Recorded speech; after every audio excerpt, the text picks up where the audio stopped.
हिंदी में यूपीएससी की तैयारी से संबंधित प्रोग्राम्स को देखने के लिए सब्सक्राइब करें स्टडी IQ-IAS हिंदी। नमस्कार, बहुत बहुत स्वागत है आप सभी का स्टडी IQ-IAS हिंदी में। मेरा नाम है अतुल जैन और मैं आपके सामने लेके आया हूं आज के दिन की एक प्रमुख खबर। तो अब से कुछ देर पहले भारत के उच्चतम न्यायालय ने एक ऐतिहासिक निर्णय दिया है, एक हिस्टोरिक डिसीजन दिया है, जिसने सुप्रीम कोर्ट के ही दिए हुए 1993 के एक 1993 का एक मामला था, माफ कीजिएगा, जजमेंट उसके बाद आया था, उस जजमेंट को उन्होंने बदल दिया है। तो ये मेरे ख्याल से 1998 का सुप्रीम कोर्ट का एक जजमेंट था। तो भारत के उच्चतम न्यायालय ने आज ये कहा है कि किसी भी सांसद या विधायक को जो कुछ इम्यूनिटीज मिलती हैं, कुछ सुरक्षाएं मिलती हैं उसके आचरण को लेकर, जो कि उसके सदन के अंदर के आचरण को लेकर, ये सुरक्षाएं जो हैं ये रिश्वतखोरी पर लागू नहीं होंगी। ठीक है, ये मामला क्या है मैं आपको बताऊंगा, इसका पूरा बैकग्राउंड आपको बताऊंगा कि 1993 में मामला क्या हुआ था, उसको लेकर सुप्रीम कोर्ट ने क्या जजमेंट दिया था, उसके बाद 2012 में इसमें क्या नए मोड़ आए, क्या नए परिवर्तन आए, और अब जाके सुप्रीम कोर्ट ने इस पर क्या ये ऐतिहासिक निर्णय दिया है, जिसको राजनीति में सुधार की तरफ, राजनीति में भ्रष्टाचार को खत्म करने की तरफ एक बड़ा कदम माना जा रहा है। उसके पहले मैं आपको बता दूं कि अब से कुछ ही देर बाद यानी कि 4 मार्च को आज के ही दिन शाम 6 बजे हमारा P2I बैच जो है शुरू हो रहा है। तो अगर आप उससे नहीं जुड़े हैं तो आप AJ लाइव कोड जो मेरे नाम पे आधारित है उसको लगा के तुरंत 24,999 रुपए में जुड़ सकते हैं। ये P2I बैच है। हमारे जो मित्र 2025, 2026, 2027 में एग्जाम देने वाले हैं उन सभी के लिए ये मददगार है, उन सभी की तैयारी को ये सही दिशा में लेकर जाएगा। इसमें आपको प्रीलिम्स मेंस इंटरव्यू सबकी तैयारी कराई जाएगी, रोज 3 घंटे का लाइव लेक्चर मिलेगा, नोट्स मिलेंगे, मेंटोरशिप मिलेगी, टेस्ट सीरीज मिलेगी, डेली प्रैक्टिस क्वेश्चंस मिलेंगे, और अगर आप प्री क्वालिफाई करते हैं तो आपको हम रेसिडेंशियल सुविधा के लिए दिल्ली बुलाएंगे हमारे कैंपस में। वहां पर आकर आप रहकर हमारे साथ पढ़ाई कर सकते हैं। रहना खाना आपका सब कुछ इसी फीस के अंदर इंक्लूडेड होगा, कोई आपसे अतिरिक्त फीस नहीं ली जाएगी। तो तुरंत जुड़ जाइए, अब से कुछ देर बाद ही 4 तारीख को ही बैच प्रारंभ हो रहा है। ठीक है, चलिए अब आते हैं मुद्दे पर, हमारे आज की चर्चा के मुद्दे पर।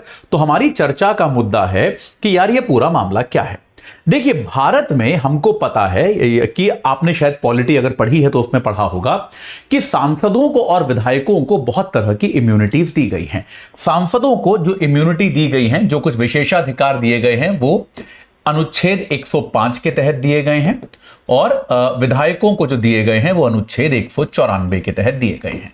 इनके तहत क्या है, सांसदों और विशेषाधिकारों को कुछ कार्रवाई से, कानूनी कार्रवाई से सुरक्षा दी गई है। इसका पक्ष यह है, इसका तर्क यह है कि बेसिकली ये आर्टिकल्स क्या कहते हैं, एकदम अगर मोटे मोटे शब्दों में आपको बताऊं तो ये आर्टिकल्स ये कहते हैं कि कोई भी सांसद या विधायक सदन के अंदर जो भी कहेगा या करेगा उसको लेकर उस पे मुकदमा नहीं चल सकता। सीधी सीधी बात है, एकदम स्पष्ट बात है। इसका उद्देश्य यह था कि सदन के अंदर जो है लोग अपनी बात को निर्बाध होकर, निडर होकर कहें।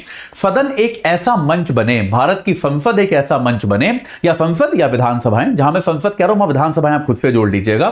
तो संसद एक ऐसा मंच बने जहां पर आप इस बात को समझें कि एक फ्री स्पीच हो, एक खुल के बोलने की आजादी हो। जैसे अगर मान लीजिए आपको कभी कोई ऐसा विचार भी रखना है जो हो सकता है एक बार को देश की एकता अखंडता के खिलाफ हो, किसी कानून के खिलाफ हो, तो भी आप संसद में यह बात कह पाएं एक भाषण के दौरान, क्योंकि संसद में हमें हर तरह के विचार की स्वीकार्यता होनी चाहिए। भले ही आप उसको ठुकरा दें तो या फिर आप किसी के प्रति कोई टिप्पणी करते हैं, यह बात कहने का अधिकार आपको संसद के अंदर होना चाहिए। कुछ एक इसके अपवाद थे केवल कि कोई न्यायाधीश के काम के अलावा, न्यायाधीश के व्यक्तिगत आचरण का आप अपमान नहीं कर सकते। बाकी जो है कोई भी बात आपको सदन में कहने की आजादी है, यह एक प्रावधान था। पर यह याद रखिएगा, यह सदन के अंदर है, यानी कि कोई भी सांसद अगर संसद के बाहर कोई ऐसी बात करता है तो उस पर कानूनी कार्रवाई की जा सकती है। संसद के अंदर कोई ऐसी कार्रवाई करता है तो उस पर ऐसी कार्रवाई, कोई कार्रवाई नहीं की जाएगी। यह बात जो है यह आर्टिकल 105 और 194 कहता है। यह एक इंपॉर्टेंट आर्टिकल है, इस पर, इसको लेके एक सर्वसहमति है कि अच्छी बात है, होना चाहिए। सदन के अंदर इस तरह की सुरक्षा मिलनी चाहिए। तो अब थोड़ा इतिहास में चलते हैं, 1993 में चलते हैं। 1993 में क्या हुआ, प्रधानमंत्री पीवी नरसिम्हा राव साहब की जो सरकार थी वो अल्पमत में थी, हम सबको पता है। नरसिम्हा राव, जिनको अभी हाल ही में भारत रत्न देने की घोषणा की गई, मैंने कई सारे एपिसोड पे लिए नरसिम्हा राव साहब के बारे में आपके साथ। तो नरसिम्हा राव की सरकार को कभी भी सदन में बहुमत नहीं था, वो एक अल्पमत की सरकार थी, कांग्रेस पार्टी को बहुमत नहीं मिला था, विपक्ष के सहयोग से वो सरकार चल रही थी, क्योंकि विपक्ष भी चुनाव नहीं चाहता था, इसलिए ये सरकार चली। तो खैर, दो ऐसी घटनाएं हुई। एक तो 1991 के आर्थिक सुधार हुए, जिनको हम अब तो बहुत अच्छी बात मानते हैं, लेकिन उस समय राजनीतिक तौर पे बहुत भारी विरोध हुआ था 1991 के सुधारों का। और 1992 में जो बाबरी मस्जिद का विध्वंस हुआ, यह भी हम जानते हैं कि भाई देश में सांप्रदायिक दंगे भड़के, बाबरी मस्जिद जिसकी सुरक्षा की गारंटी ली थी सरकार ने, उसको वो नहीं बचा पाई और वो बाबरी मस्जिद तोड़ दी गई। तो इसके बाद सीपीआई-एम के एक सांसद थे, सीपीआई-एम जो पॉलिटिकल पार्टी है, राजनीतिक दल है, उसके एक सांसद थे, सांसद का नाम मैंने लिख के लाया हूं, अजय मुखोपाध्याय। उसके एक सांसद थे अजय मुखोपाध्याय। तो अजय मुखोपाध्याय साहब ने क्या किया, नरसिम्हा राव की सरकार के खिलाफ अविश्वास प्रस्ताव सदन में प्रस्तुत किया। ठीक है, और इस बार ऐसा लग रहा था कि विपक्ष जो है, जो नरसिम्हा राव की सरकार को बचा लिया करता था, वो भी शायद नहीं बचाएगा, क्योंकि आर्थिक सुधारों से सारे वामपंथी दल नाराज थे। अयोध्या को लेकर सरकार ने उसके बाद जिस तरह से बीजेपी की सरकारें बर्खास्त करी थी, उसको लेकर बीजेपी नाराज थी। तो ऐसा लगता था कि सारा विपक्ष जो है एकजुट होकर सरकार के खिलाफ वोट करेगा, और अगर ऐसा होगा तो नरसिम्हा राव साहब की सरकार गिर जाएगी। जब वोटिंग हुई तो नरसिम्हा राव साहब की सरकार जो है वो आश्चर्यजनक तरीके से 265 के मुकाबले 251 वोटों से बच गई। आप देखेंगे केवल 14 वोटों के ही मार्जिन से बची, लेकिन सरकार बच गई और सरकार जो है उसको बहुमत प्राप्त हो गया और नरसिम्हा राव फिर 5 साल तक प्रधानमंत्री रहे। तो ये मामला आया गया हो गया, बात खत्म हो गई। तब भी इस तरह की चर्चा चली कि एक पार्टी थी झारखंड मुक्ति मोर्चा, जो शिबू सोरेन साहब की पार्टी थी। उस पार्टी के 6 सांसद थे, उनमें से कई सांसदों ने सरकार के पक्ष में वोट दिया। तब भी चर्चा चली कि इन्होंने पक्ष में वोट क्यों दिया, ये तो विपक्षी हैं। लेकिन कई सालों बाद इस मामले को लेकर एक एफआईआर कराई गई और उस एफआईआर में क्या कहा गया कि सरकार ने, जिसमें नरसिम्हा राव स्वयं इन्वॉल्व थे, उनकी पार्टी के बड़े नेता सतीश धवन वगैरह इन्वॉल्व थे, उन्होंने इन सांसदों को कुछ 3 करोड़ रुपए की रिश्वत दी थी। यह कहा गया कि इन सांसदों को जो है रिश्वत दी गई और इन सांसदों ने अपना जो वोट दिया सरकार के पक्ष में, वो वास्तविकता में रिश्वत देकर दिया। ये मुकदमा इन पर दायर किया गया, ये मुकदमा चलने लगा। अब इस मुकदमे के खिलाफ ये सांसद जो हैं ये चले गए सुप्रीम कोर्ट। ये सांसद गए सुप्रीम कोर्ट और सांसदों ने सुप्रीम कोर्ट में क्या कहा कि भैया वोटिंग जो है वो तो हमारी अभिव्यक्ति है ना सदन के अंदर, तो वोटिंग के लिए हमने किस तरह से वोट किया इसकी आप जांच कैसे कर सकते हो, इसके लिए हम पे मुकदमा कैसे चल सकता है? इसके लिए तो हम पे कोई मुकदमा नहीं चल सकता, क्योंकि हमको अनुच्छेद 105 के तहत इम्यूनिटी हासिल है। सदन के अंदर हम जो भी काम करेंगे 105 के तहत हमको इम्यूनिटी हासिल है। तो हमने किस तरह से वोट किया, किस आधार पे वोट किया, इसको लेके आप हम पे कोई मुकदमा नहीं चला सकते, कोई जांच नहीं कर सकते। यह मामला 1996 में सुप्रीम कोर्ट गया और आखिरकार 1998 में तब की सुप्रीम कोर्ट ने एक 3-2 के बहुमत से यह फैसला दे दिया कि ये सांसद सही कह रहे हैं। उन्होंने कहा कि भाई अनुच्छेद 105 और 194 के आधार पर सांसद जो है वो इम्यून है, सांसदों को यह सुरक्षा है कि इस तरह के मामले में भी आप उनकी जांच नहीं कर सकते, और अगर उन्होंने रिश्वत लेकर भी वोट दिया है तो यह उनका अधिकार है, इसका आप कुछ नहीं कर सकते, इसकी हम जांच नहीं कर सकते। दुर्भाग्यपूर्ण है निश्चित तौर पे, लेकिन इसके खिलाफ हम कोई कार्रवाई नहीं कर सकते, कोई इस पे कानूनी कार्रवाई कर नहीं सकते। यह निर्णय की काफी आलोचना की गई, लेकिन सुप्रीम कोर्ट का निर्णय था तो कोई इस पर कुछ खास हुआ नहीं।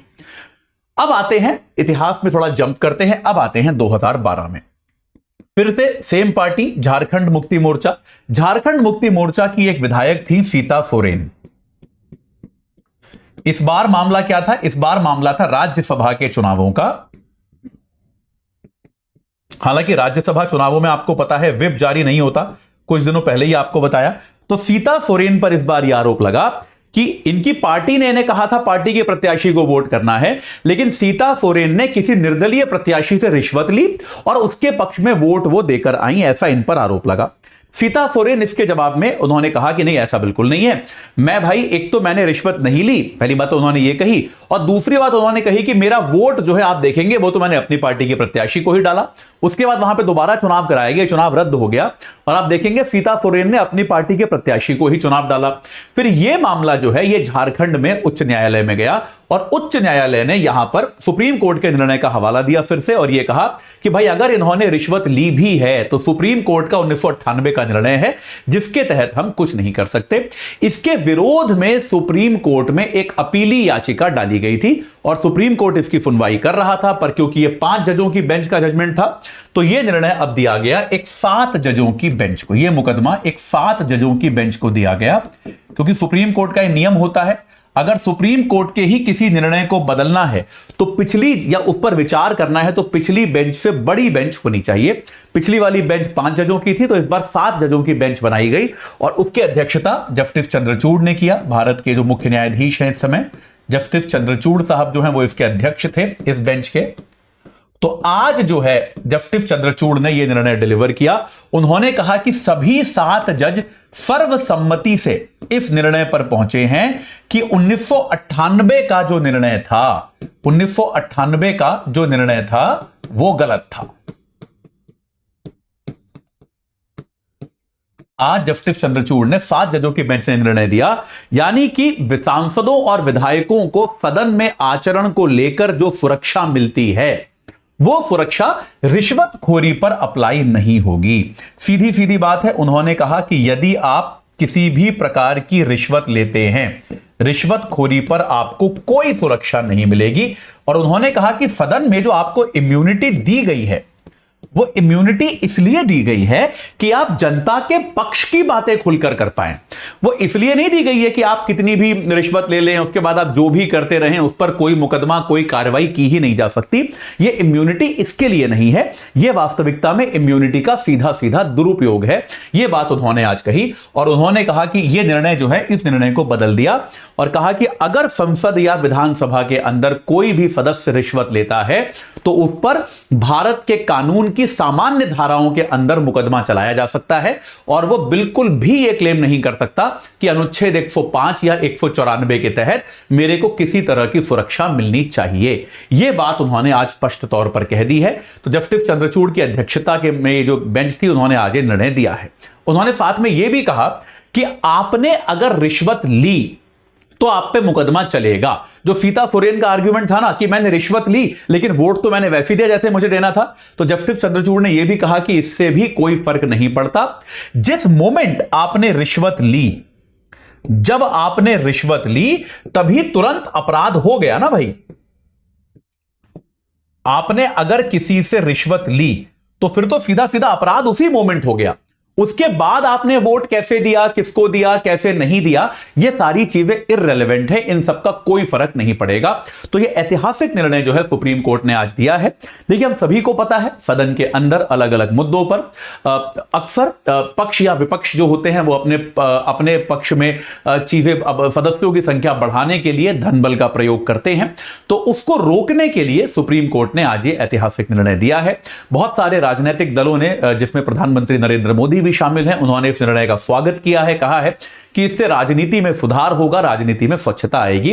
तो यह एक बहुत इंपॉर्टेंट निर्णय है सुप्रीम कोर्ट का, जिसमें उसने सांसदों और विधायकों को मिलने वाली इम्यूनिटी का दायरा जो है वो थोड़ा सा कम कर दिया है। ठीक है, यह स्पष्ट हुआ आपको। चलिए, तो ऐसी कोई और खास खबर आएगी तो मैं आपके सामने दोबारा लेकर आऊंगा, लेकिन उसके पहले आपको बता दूं कि आज शाम 6 बजे से हमारा P2I बैच शुरू हो रहा है। आज 4 तारीख है, तो अगर आप उससे जुड़े नहीं हैं तो AJ लाइव कोड लगाकर तुरंत जुड़ जाइए 24,999 रुपए में।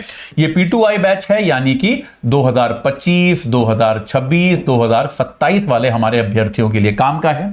इसमें आपको डेली प्रैक्टिस क्वेश्चंस मिलेंगे, डेली लाइव लेक्चर्स मिलेंगे, प्रैक्टिस क्वेश्चंस का एवेल्युएशन मिलेगा, इसमें आपको नोट्स मिलेंगे, मेंटोरशिप मिलेगी, टेस्ट सीरीज मिलेगी। और अगर आप प्री क्वालिफाई करते हैं तो आपको मेंस की तैयारी के लिए हम दिल्ली बुलाएंगे, हमारे कैंपस में रखेंगे, वहां पर आपसे कोई अतिरिक्त फीस नहीं ली जाएगी और आप हमारे साथ रहकर तैयारी कर सकते हैं।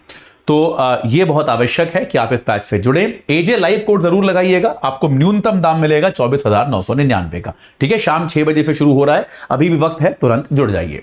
मेरे इस सत्र से जुड़ने के लिए आप सभी का बहुत बहुत धन्यवाद। हिंदी में यूपीएससी की तैयारी से संबंधित प्रोग्राम्स को देखने के लिए सब्सक्राइब करें स्टडी IQ IAS हिंदी।